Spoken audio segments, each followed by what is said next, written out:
السلام علیکم ورحمۃ اللہ وبرکاتہ۔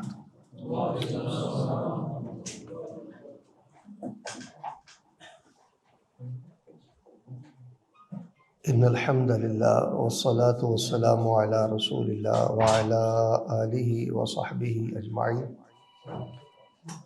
اعوذ باللہ السمیع العلیم من الشیطان الرجیم۔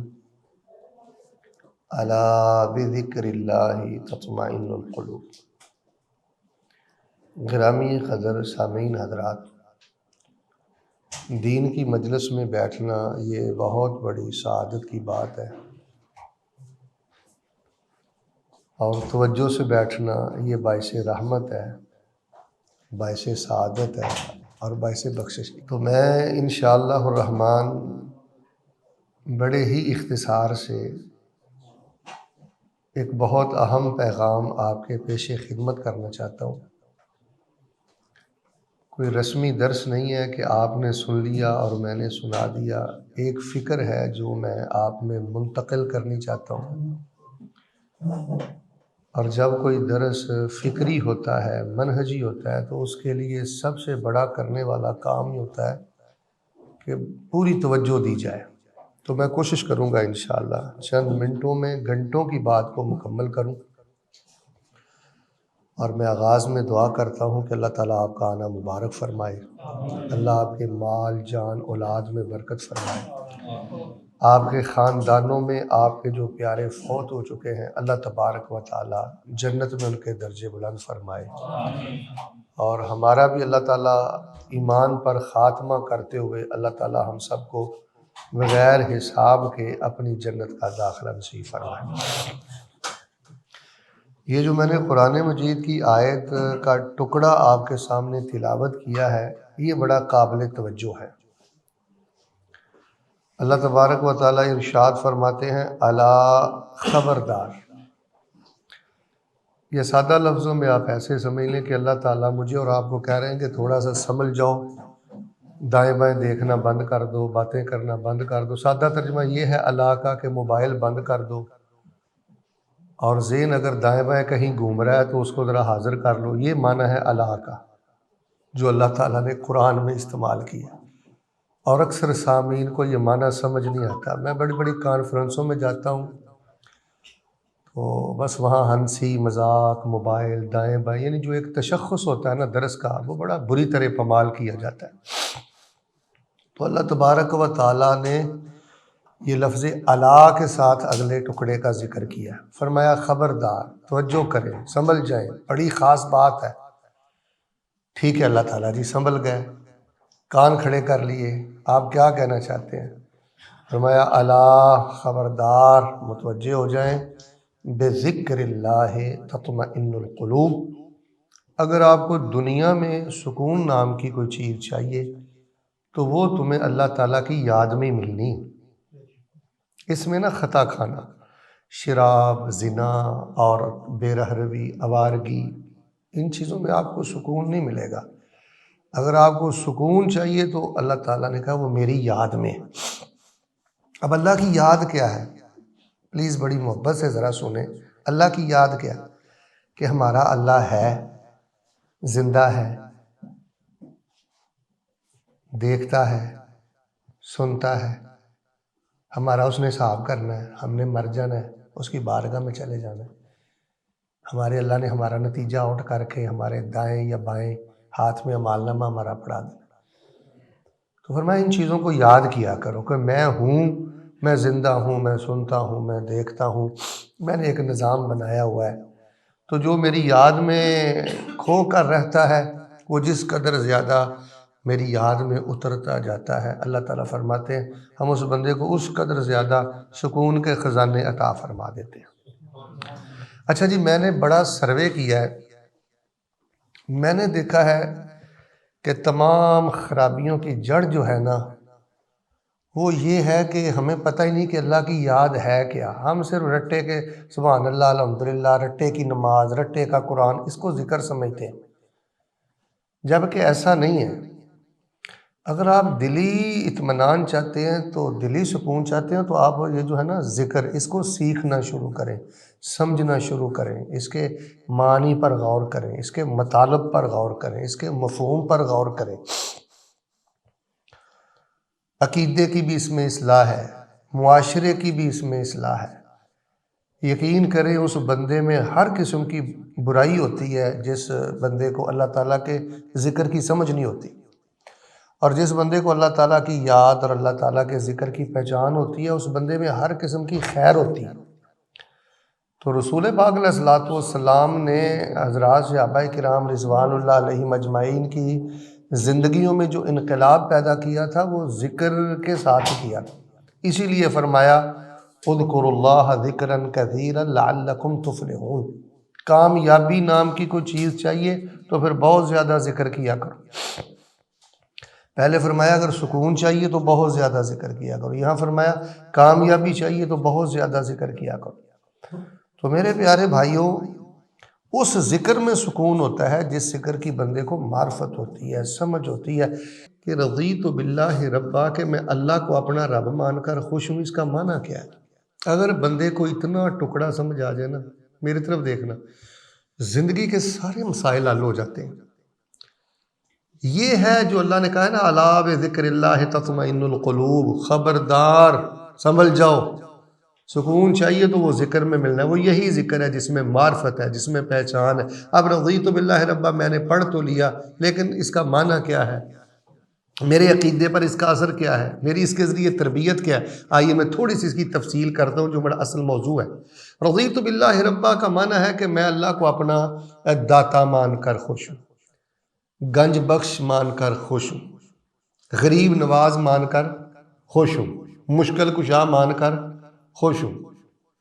مجھے روٹی بوٹی اللہ کے سوا کوئی نہیں دیتا، میرا خالق مالک رازق میرا رب ہے، مجھے عزت دینے والا، مجھے ذلت سے بچانے والا، مجھے صحت اور خیر دینے والا، سب خزانے گنج بخش وہ ہے۔ میں اللہ تعالیٰ کو اپنا رب اور داتا مان کر خوش ہوں۔ اب رضیت باللہ ربا اس ٹکڑے کا یہ پہلا مفہوم اگر سمجھ آ جائے تو بر صغیر پاک و ہند میں یہ جتنا شرک ہے کہ ہم نے اللہ کے القابات اٹھا کے غیروں کو دیے ہوئے ہیں، فلاں داتا صاحب ہے، فلاں گنج بخش صاحب ہے، فلاں غریب نواز صاحب ہے۔ اگر ہم اللہ کو رب مان کر خوش ہیں، میں ایک چھوٹا سا سوال کرتا ہوں، پھر ہم اللہ کے جو القابات ہیں غیروں کو اٹھا کر کیوں دیتے ہیں؟ رضیت باللہ ربا، میں اللہ تبارک و تعالیٰ کو اپنا رب مان کر خوش ہوں۔ اس کا دوسرا معنی کیا ہے؟ کہ مجھے پالنے والا، مجھے دینے والا، مجھے نوازنے والا میرا اللہ ہے، وہ میرا رب ہے، میں صرف اسی کی عبادت کروں گا، سجدہ اسی کو، رکوع اسی کو، طواف اسی کے گھر کا، نظر و نیاز اسی کے لیے۔ اچھا میں ایک سوال کرتا ہوں، آپ ذرا توجہ دیں، اگر ہم اللہ کو اپنا رب مان کر خوش ہیں تو غیروں کی چوکھٹوں پر سجدے کیوں ہیں؟ یہ درباری نظام کہاں سے آ گیا؟ مزاری نظام کہاں سے آ گیا؟ رضیت باللہ ربا، میں اللہ تعالیٰ کو اپنا رب داتا مان کر خوش ہوں۔ اس میں ایک تیسرا مفہوم یہ بھی آ جاتا ہے، اور یہ بڑا قابل توجہ مفہوم ہے، یہ ہر گھر اور ہر فرد کی ضرورت ہے۔ رضیت باللہ ربا کا معنی یہ ہے کہ میرے بارے میرے اللہ نے جو بھی فیصلہ کیا ہے، یا سادہ لفظوں میں یوں سمجھ لیں، میرے اللہ نے مجھے جس حال میں رکھا ہے، میں اپنے اللہ تعالیٰ کے ہر فیصلے پر خوش ہوں۔ کئی ایسے ہیں بڑے نیک ہیں، ان کو بیٹا نہیں ملا۔ کئی میں بڑے بڑے پیارے بزرگ دیکھتا ہوں، یقین کریں اللہ اکبر، ایک طرف سونا ہو اور ایک طرف ترکڑے میں ان کو بٹھا دیں، اللہ جانتا ہے وہ سونے سے زیادہ قیمتی بزرگ ہیں، ان کے عقیدے اتنے اچھے ہیں، فجر کے نمازی ہیں، تہجد گزار ہیں، لیکن گر جاتے ہیں، چوٹیں لگ جاتی ہیں، بیمار ہو جاتے ہیں، معذور ہو جاتے ہیں۔ میں ایسے ایسے نوجوانوں کو جانتا ہوں کہ واللہ العظیم وہ اتنے صالح نوجوان ہیں کہ الفاظ میں ان کی عبادت کا حسن بیان ہی نہیں ہو سکتا، لیکن وہ بیچارے کئی مقروض ہیں، کئی پریشان ہیں، کسی کا باپ فوت ہو گیا ہے، کوئی خود معذور ہو گیا ہے۔ تو فرمایا رضیت باللہ ربا کا معنی یہ ہے کہ اللہ تعالیٰ میری زندگی میں اگر کوئی بھی تیری طرف سے کڑوا گھونٹ آتا ہے نا، تو اللہ تعالیٰ میرے دل میں کوئی انقباض نہیں، کوئی تنگی نہیں، تیرے فیصلے حکمتوں والے ہیں۔ رضیت باللہ ربا، میں اللہ تجھے اپنا داتا، پالن ہار، پروردگار اور مالک مان کر اللہ تعالیٰ خوش ہو گیا ہوں، تو نے میرے اوپر کوئی ظلم نہیں کیا۔ تو میرے پیارے بھائیو، یہ ہے الا بذکر اللہ تطمئن القلوب۔ یہ جو پروگرام ہوتے ہیں نا مراکز کے تحت، واللہ ان میں آپ شریک ہوا کریں، ذکر کو سمجھیں، دین کو سمجھیں، دین کو سیکھیں، نماز کو سمجھیں۔ اب ایک رضیت باللہ ربا، میں اس ٹکڑے پہ کھڑا ہوں، دیکھیں شرک کا بھی رد ہے اس میں، اور اللہ تبارک و تعالیٰ کی جو عبادت ہے اور جو توحید العبادہ ہے اس کا ذکر بھی ہے اس میں، توحید الرضا کہ اللہ تبارک و تعالیٰ کی رضا پہ راضی رہنا اور اس کے فیصلوں پہ خوش رہنا، وہ بھی ہے اس میں۔ پھر اگلا ٹکڑا ہے وبالاسلامی دینا، کہ اللہ تعالیٰ میں اسلام کو دین مان کر خوش ہوں، اس جیسا جامع دین کوئی نہیں، اس جیسا کامل دین کوئی نہیں۔ ہم نے یہ دیگر جو مذاہب ہیں ان کا مطالعہ کیا ہے، دیکھا ہے، یقین کریں کہ جیسے صدارت کی کرسی سے لے کے ایک مزدور تک، عامل تک، شعبہ ہے زندگی کی جو رہنمائی دین اسلام کرتا ہے دنیا کے کسی مذہب میں نہیں۔ تو اللہ تعالیٰ اس جامع دین کو، اسلام کو میں مان کر دل سے خوش ہوں، اور اگر آپ اسلام کو اپنا دین مان کر خوش ہیں تو پھر اس کے مطابق چلنے کی کوشش کریں، لوگوں کو اس کے مطابق چلانے کی کوشش کریں۔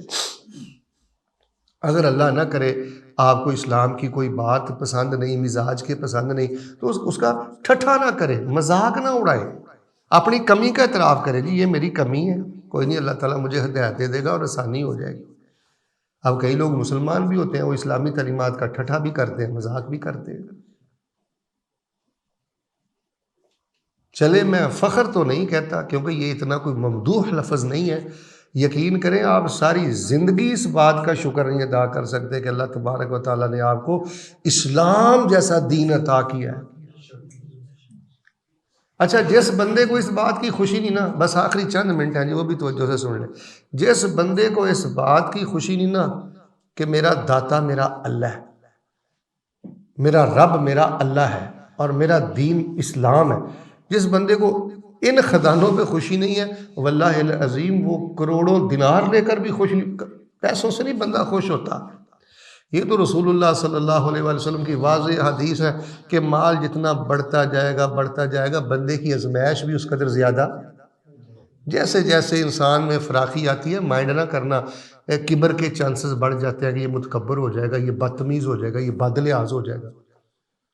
میں نے شیخ محترم اپنے پاکستان میں ایسے ایسے نوجوان دیکھے ہیں کہ باپ نے مزدوری کر کر کے ان بچوں کو پالا ہے، لیکن اس کی جاب اچھی ہو گئی ہے، جیب میں تھوڑا سا پیسہ آ گیا تو پیو نو پتا کی آندا ہے، اور بابا تم تو بولن کا بھی نہیں پتا۔ ہم ایک مجلس میں بیٹھے ہوئے تھے، ایک بزرگ تھے، وہ بات کرنا چاہ رہے تھے، بچہ تھوڑا سا پڑھ لے گیا، پیسہ آ گیا، تو وہ تھوڑی سی اس نے بات کی تو بچہ بول کے پتا کیا کہتا ہے، وہ یار میرے نال گل کرو جڑی کرنی ہے، اینو بدھو نو کی پتا ہے۔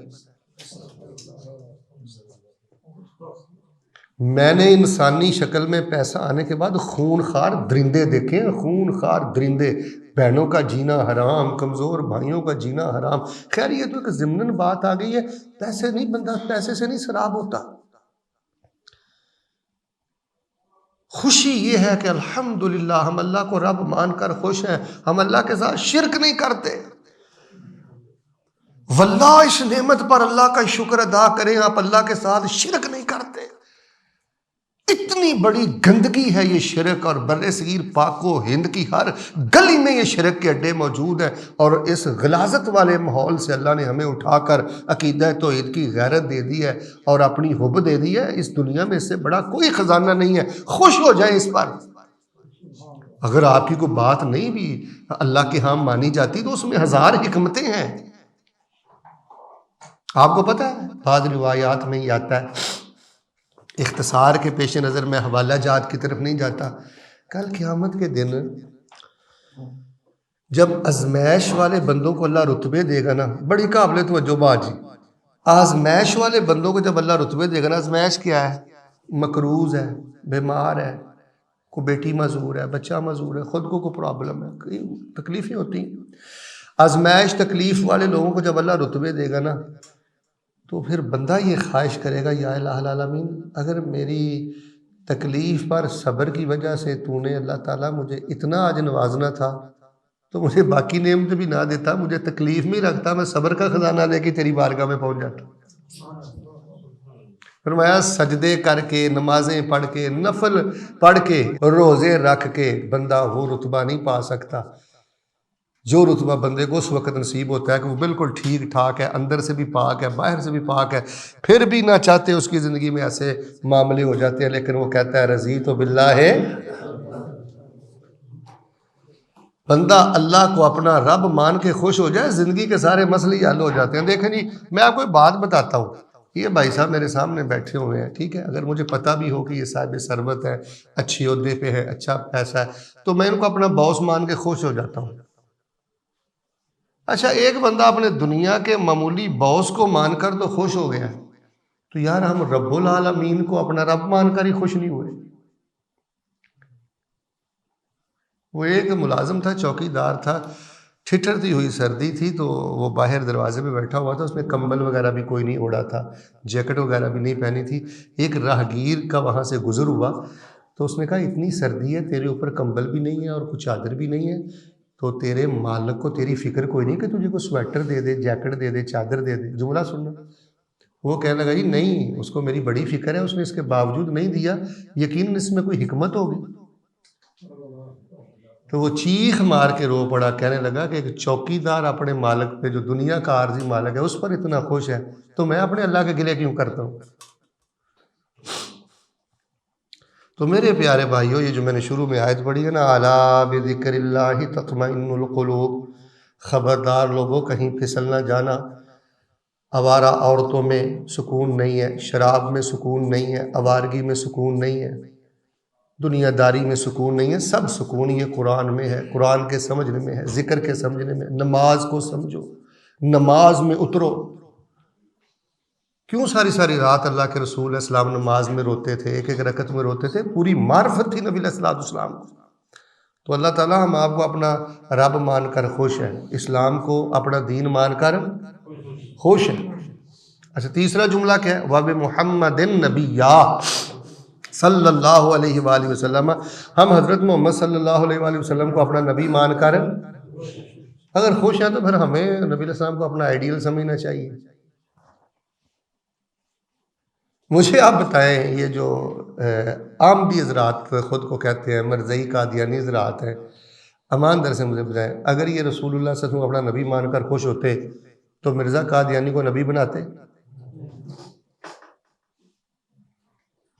اگر ہم رسول اللہ صلی اللہ علیہ وآلہ وسلم کو اپنا نبی مان کر خوش ہیں تو پھر ہمیں آپ کے فیصلے پر اور حدیث کے آ جانے کے بعد بھی خوش ہو جانا چاہیے۔ میں حدیث پڑھتا ہوں، ادھر سے مجھے آواز آتی ہے، نہیں جی میرا بابا یہ کہتا ہے، یہ کہتا ہے جی میرا امام یہ کہتا ہے، یہ کہتا ہے جی میرا استاد یہ کہتا ہے، وہ کہتا ہے جی میرا فلاں یہ کہتا ہے۔ بھئی جب رسول اللہ کی حدیث آ گئی ہے اور ہم رسول اللہ صلی اللہ علیہ وسلم کو اپنا نبی مان کر خوش ہیں تو سارے معاملے ختم ہو گئے۔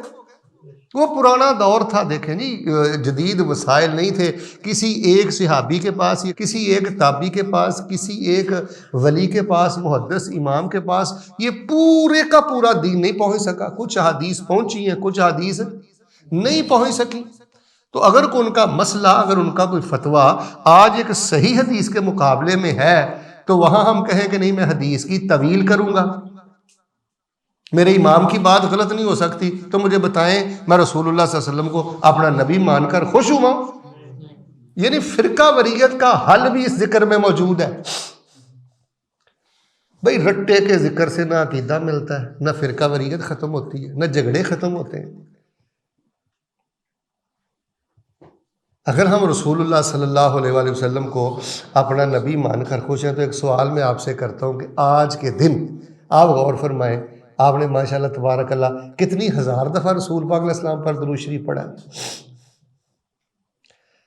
ہمیں تو دیکھیں، میں وظائف کی دنیا میں بڑا لکھتا رہتا ہوں، اللہ کی توفیق سے یقین کرے جہاں ہر شے جو آپ دے جائے نا وہاں آپ درود ابراہیمی پڑھنا شروع کر دیں، اللہ کی قسم اٹھا کے کہتا ہوں اللہ تعالیٰ بند گلیوں میں بھی رستے دے دیتا ہے۔ اتنا پیار ہے اللہ تعالیٰ کو اپنے حبیب علیہ السلام سے اور اس بندے سے جو اس کے حبیب پر درود پاک پڑھتا ہے۔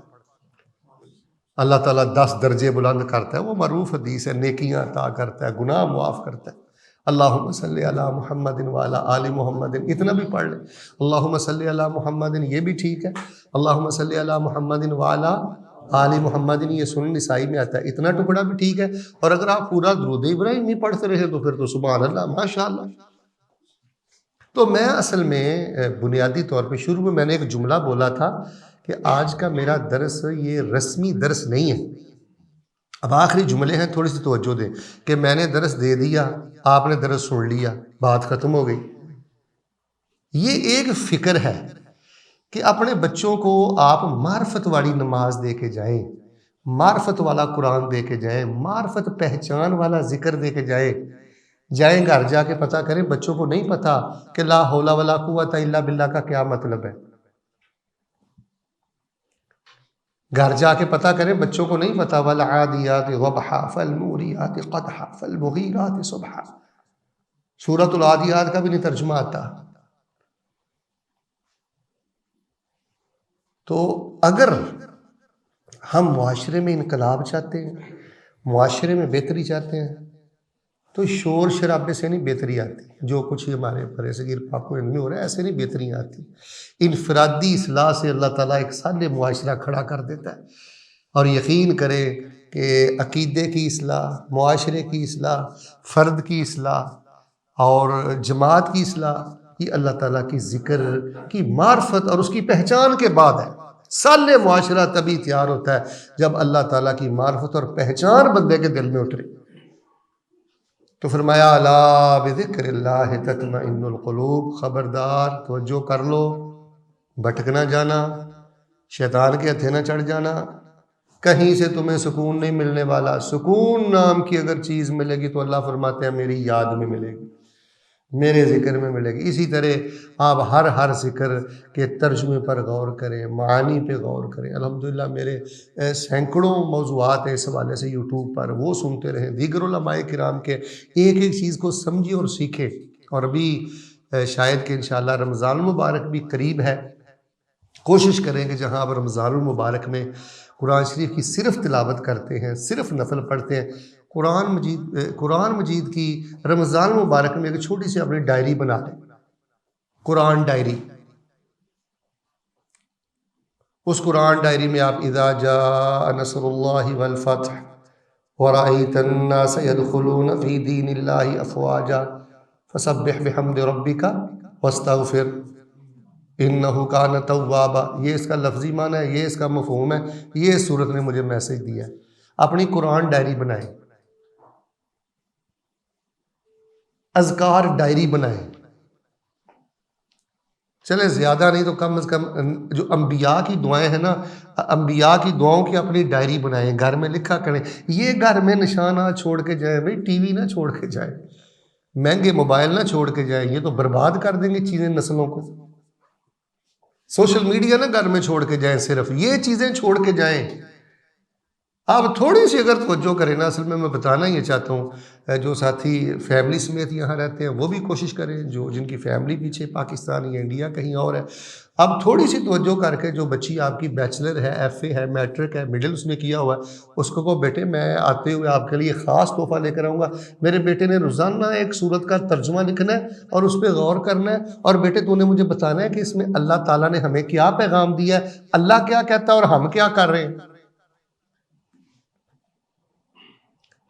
تو سارے درس کا خلاصہ یہ ہے کہ بہت زیادہ تکلیف ہوتی ہے جی، تھوڑی سی تنگی آ جائے، تھوڑی سی پریشانی آ جائے، تھوڑی سی کوئی ازمائش آ جائے تو مسلمان ایسی ایسی باتیں کرتے ہیں۔ مائنڈ نہ کرنا، اتنا بے چین کافر نہیں ہوتا، غیر مسلم نہیں ہوتا جتنا بے چین میں مسلمانوں کو دیکھتا۔ یعنی ایسے باتیں کریں گے جیسے لوارس ہیں، کوئی ان کا رب نہیں ہے، کوئی ان کا انجام نہیں ہے، کوئی ان کا نصاب نہیں ہے، کسی نے کوئی تربیت نہیں کی کہ تھوڑی سی کوئی تلخی، کوئی زخم، کوئی ازمائش، پرابلم آ جائے تو وہی تو چند سیکنڈ ہوتے ہیں جو درجہ ولایت پہ لے جاتے ہیں۔ یقین کریں بڑے بڑے اچھے بھلے مسلمانوں کو ہم نے دیکھا ہے کہ وہ بالکل شتر بے مہار ہوتے ہیں، کوئی ان کے سامنے سکیچ نہیں ہوتا، کوئی انجام نہیں ہوتا، کوئی ہستی نہیں ہوتی کہ جس کو دیکھ کر بریک لگا کے رکھنی ہے اور اس کی رضا پہ راضی رہنا ہے۔ یہ میں اصل میں سمجھانا چاہتا ہوں۔ مشاکل سے تو انبیاء بھی گزرتے ہیں. ہم انبیاء سے کئی لوگ کہتے ہیں شیخ صاحب میں ایڈا چھاواں نمازاں بھی پڑھنا ذکر بھی کرنا میں کدی وادی گھاٹی بھی نہیں کیتی پھر بھی میرے تے بخار تے پریشانی تے تکلیف تے ازمائش رہندی ہے. بھائی تو نبیاں نالوں بھی زیادہ نیک ہے, آپ صحابہ سے بھی زیادہ نیک ہیں. نیکی کا مطلب یہ کس نے آپ کو کہہ دیا ہے کہ آپ پر کوئی تکلیف نہیں آئے گی, آپ پر کوئی پریشانی نہیں آئے گی. یہ تو آزمائش خانہ ہے. لِيَبْلُوَكُمْ أَيُّكُمْ أَحْسَنُ عَمَلًا. اللہ نے مختلف کیفیتوں سے آپ کو گزار کر یہ چیک کرنا ہے کہ جب میرے بندے پر فلاں آزمائش تھی, فلاں تکلیف تھی, تو میرے بندے نے کیا بہیو رکھا تھا, میرے بندے نے کیا کہا تھا. تو اللہ تبارک و تعالیٰ کے حضور میں یہ دعا کرتا ہوں کہ اللہ تعالیٰ ہمیں معرفت والی زندگی عطا فرمائے. حافظ ابن قیم رحمۃ اللہ علیہ نے اپنی کتاب میں ایک جگہ پر لکھا ہے کہ وہ ذکر ذکر ہی نہیں ہوتا جس ذکر کے معنی مفہوم کو بندے کے علم میں نہیں ہے, جس کا معنی مفہوم نہ اس کے دل پہ کوئی اثر ہے, ادھر دیکھے نہ دماغ پہ کوئی اثر ہے, بس ایک رٹا ہے, بس وہ کہتے ہیں فارملٹی ہے, فرض ادا ہو گیا ہے. اصل جو زندگی ہے وہ کہتے ہیں میں نے بڑا لکھا, حافظ ابن قیم رحمہ اللہ نے بڑا لکھا ہے, بڑا لکھا ہے, کمال لکھا ہے, جو بھی کتاب لکھی ہے کمال کر دی. وہ کہتے ہیں میری ساری زندگی کا نچوڑ یہ ہے کہ سب سے زیادہ سکون یہ اللہ تعالیٰ کی ذکر اور اللہ تعالیٰ کی کتاب کے غور میں ہے. اس سے زیادہ سکون میں نے کہیں نہیں دیکھا. تو آپ 2-3 آیات کو لے کر بیٹھ جائیں, اس کے معنی پہ غور کریں, اس کے تقاضوں پہ غور کریں. جیسے میں نے ابھی رضیت باللہ ربا وبالاسلام دینا وبمحمد نبیہ صلی اللہ علیہ وسلم, اس ذکر کا آپ کے سامنے ذکر کیا اور ساری چیزیں میں نے بیان کر دی ہیں کہ دیکھیں ایک چھوٹے سے ذکر میں سارا دین ہمارا بیان ہو گیا. عقیدے کے مسئلے حل ہو گئے, فرقہ وریت کے مسئلے حل ہو گئے, محبت رسول کے مسئلے حل ہو گئے, رد شرک ہو گیا, ہر چیز اس میں بیان ہو گئی. تو اس کو آپ کم از کم صبح و شام 3 دفعہ بھی پڑھیں. باقی آپ سجدوں میں پڑھیں, چلتے پھرتے پڑھیں. جب کبھی کو بے قراری زیادہ بڑھ جائے نا, شیطان کندھوں پہ آ جاتا ہے. یہ یاد رکھنا, جب آپ تکلیف اور دکھ سے گزر رہے ہوتے ہیں نا, اس وقت شیطان بڑا ایکٹیو ہوتا ہے کہ اب اس کو شکار کرنے کا وقت سر پہ آ پہنچا ہے. اس وقت آپ زیادہ کثرت سے پڑھیں رضیت باللہ ربا وبالاسلام دینا وبمحمد نبیہ صلی اللہ علیہ وآلہ وسلم.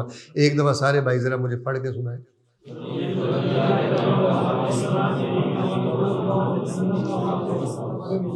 رضیت باللہ ربا, میں اللہ کو اپنا رب مان کر خوش ہو گیا. بولے کیا ہو گیا؟ اب مجھے زمین پر داتے بنانے کی ضرورت ہے, اب مجھے غیروں کو سجدے کرنے کی ضرورت ہے, اللہ کے کسی فیصلے پر مجھے گلہ کرنے کی اجازت ہے. کیوں؟ کہ میں اللہ کو اپنا داتا مان کر مسئلہ ہی حل ہو گئے. وبالاسلام دینا, اسلام جیسا اللہ نے مجھے جامع دین دے دیا جو کامل ہے, جو میری ساری ضرورتیں پوری کرتا ہے. پوری دنیا کی اخلاقیات آپ میرے پاس لے کے ہیں. ہم نے بدھ مت مذہب کو پڑھا ہے, چائنا کو پڑھا ہے, ہر ایک چیز کو دیکھنے کی کوشش کی ہے. خدا کی قسم جو اخلاقیات کا درس وَيُعْتِي كُلَّ ذِي حَقٍّ حَقَّهُ, اور جیسے ہر حق والے کو اس کا حق اسلام دیتا ہے, دنیا کے کسی مذہب میں نہیں. یہ اخلاق کا مذہب ہے, یہ امن کا دین ہے.